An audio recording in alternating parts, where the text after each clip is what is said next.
Affirmation ou information? Que choisir? Bienvenue dans ce nouvel épisode du podcast de la double reconnexion. Je suis Viviane Kuhn, enquêtologue connectée. J'aide les femmes au foyer qui ont perdu le sens de leur vie, qui ne savent plus qui elles sont, à retrouver justement qui elles sont au plus profond d'elles-mêmes et à s'autoriser à vivre la vie qui leur fait envie. Alors, affirmation ou information, qu'est-ce que je choisis? Est-ce que je laisse tomber une des deux ou bien je prends les deux? Qu'est-ce que je fais? Eh ben oui, moi je suis d'avis qu'on prend les deux. Et en fait, ça dépend de la situation. Une affirmation, déjà, à quoi ça sert? Ça sert à se projeter dans un futur souhaité, désiré, versus une situation présente qui ne me convient pas. Alors, tu as certainement déjà eu ta liste d'affirmations que tu as répétées tous les jours, un certain nombre de fois, et puis peut-être que ça marche pas si bien. Alors, il y a plusieurs raisons au fait que ça puisse ne pas marcher, entre autres ce que j'explique avec le syndrome de la pastèque, toutes ces croyances limitantes ou toutes ces croyances qu'on a validées, dont on n'a même pas conscience, qui sont vraiment des obstacles à justement pouvoir se diriger dans la situation dont on rêve. Mais revenons aux affirmations. Pourquoi les affirmations ne marchent pas forcément? C'est parce que il y a un fossé tellement grand entre justement ma situation présente et celle à laquelle j'aspire, que j'ai beau répéter, lire, écouter ces affirmations, tout en moi me dit: mais arrête, c'est n'importe quoi, c'est pas possible, tu rêves, c'est des conneries. Donc, toi-même, tu n'y crois pas quand tu lis, quand tu répètes ces affirmations. Donc ça, c'est vraiment un gros inconvénient et une grande frustration quand on pratique ces choses. Le fossé est trop grand pour que je puisse apprivoiser tout mon être à y croire vraiment. Et c'est là qu'interviennent les informations, et je trouve que l'idée est géniale. C'est que l'information, c'est un peu une affirmation, sauf que on va pas aller bousculer et crisper tout en nous qui va réagir, le mental, etc., qui va dire: mais non, c'est pas possible, mais tu rêves, c'est impossible que tu puisses arriver à cette situation dont tu rêves parce que tout est contre toi. Alors cette information, elle transforme l'affirmation en question.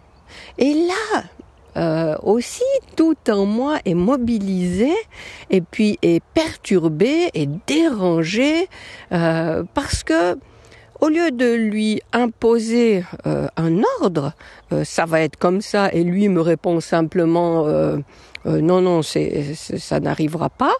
Eh bien, je lui dis: dis-moi comment ça peut être possible. Alors, prenons une affirmation. Demain, non, pas demain. L'affirmation serait: je suis en parfaite santé. Et je vis actuellement une maladie assez grave. Donc, tout contribue à me dire: mais non, c'est pas vrai, tu as tort, tu mens, ça n'arrivera pas. Alors que si je transforme cette affirmation en information, je vais poser cette question: qu'est-ce qui fait que très vite je me sentirai en parfaite santé? Et là, oui, tout en moi est bousculé, parce que c'est pas la situation vécue actuellement, mais en même temps, ça commence à susciter une réflexion et aussi on déteste ne pas avoir de réponse à ces questions.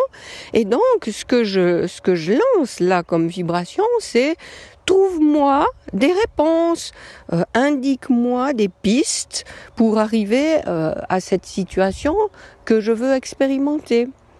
Et alors que pour l'affirmation, le fossé était tellement grand que c'était pas crédible, pour moi, actuellement, eh bien, en transformant cette affirmation en affirmation, c'est-à-dire en question, eh bien, j'ouvre toutes les portes aux réponses possibles. Et je vais pas, moi, chercher les réponses. Mais je continue à poser la question jusqu'à ce que, en réponse, je vais avoir des opportunités, des rencontres qui vont me mettre sur la piste pour avoir la réponse à cette question sous forme d'information. Alors, pour en revenir à la question de départ, affirmation ou information, que choisir? Eh bien, clairement les deux. Et pour ce que tu peux ressentir comme tout à fait possible, même si c'est pas encore là, eh bien, vas-y avec des affirmations.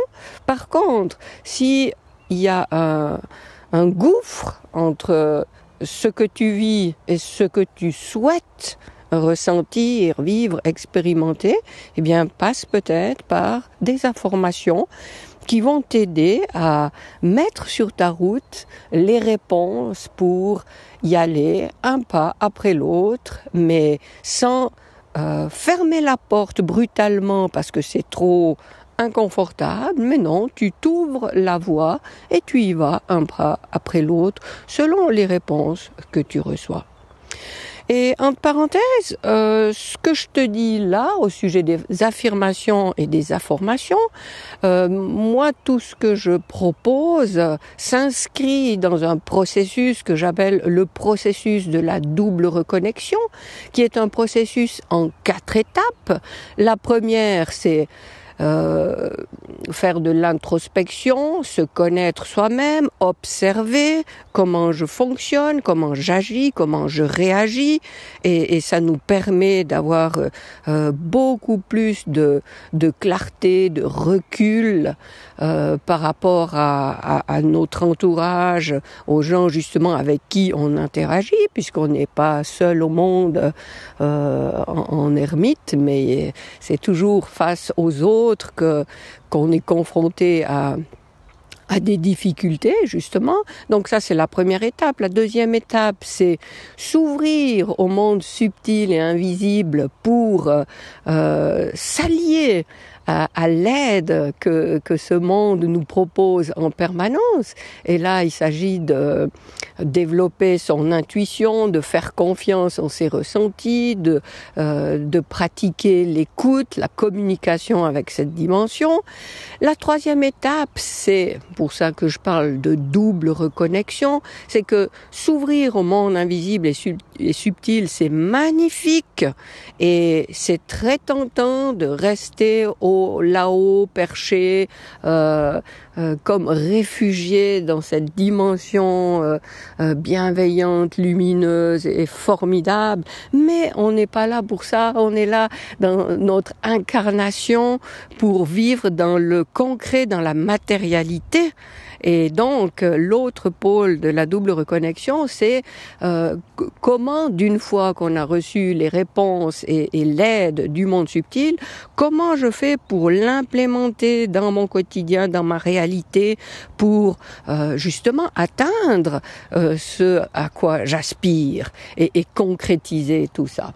Et la dernière étape, là c'est la plus facile bien sûr, c'est quand on a terminé ce processus par rapport à un choix qu'on a fait à l'étape 1, eh bien on est à l'étape 4, ce qui est on recommence.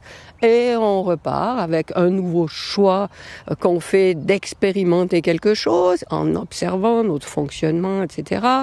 2, on s'associe, on collabore avec l'aide du monde subtil. 3, on implémente ça dans notre quotidien. Et cette double reconnexion, c'est donc l'alliance parfaite avec le yin et le yang. Le yin qui accueille les idées de cette dimension subtile et le yang qui va mettre les mains dans le cambouis pour concrétiser, matérialiser, créer ce qui nous a été soufflé par les idées qu'on a reçues. Alors, si tu veux télécharger le visuel de ce processus en 4 étapes de la double reconnexion qui est représenté par le signe de l'infini, j'ai préparé un visuel avec les 4 mots essentiels de chaque étape et ça peut t'aider déjà à ancrer ce visuel en toi pour savoir, pour prendre conscience que tu es dans ce processus. Et puis aussi, chaque fois que je partagerai avec toi quelque chose pour t'aider, eh bien, je préciserai dans laquelle de ces étapes on se trouve. Et là, clairement, avec les affirmations et les informations, on est dans la 3e étape, donc dans ce pôle où je suis dans mon incarnation et je veux matérialiser, concrétiser, voir se manifester ce que j'ai envie d'expérimenter. Alors, je mettrai un lien, peu importe où tu es, que ce soit peu importe où tu es dans le descriptif de l'épisode, il y aura un lien pour télécharger ce visuel. Alors vas-y sans problème et garde ça précieusement près de toi parce que c'est une image que j'ai créée qui est porteuse de lumière et d'énergie en elle-même, donc elle pourra être utile. Alors voilà, merci d'avoir écouté cet épisode. Je me réjouis de te retrouver dans le prochain et je te souhaite d'ici là le meilleur.